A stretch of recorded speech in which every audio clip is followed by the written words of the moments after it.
Okay, umagang kay Ganda Aguila Vlog TV at IMC Sari-Sari Store located at Barangay Backstate, Alfonso, Cavite.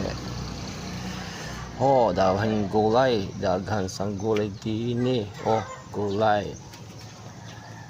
Gulay. Ayan pa. So ayun. Gulay.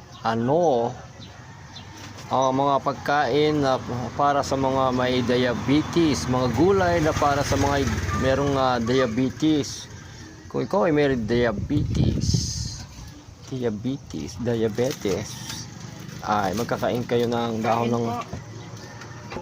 So ayan guys, udlot ang aking short video.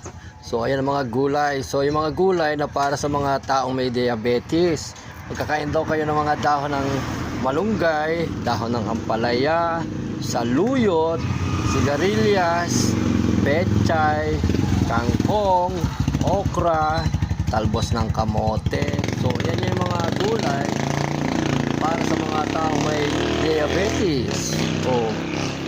Ano daw yan? Ulitin ko.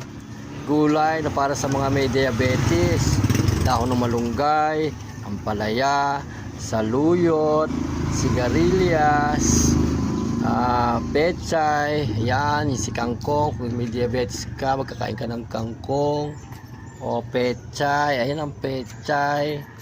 Ano pa? Okra, talbos ng kamote. Meron ba tayong talbos ng kamote? Ayun doon, meron doon talbos ng kamote.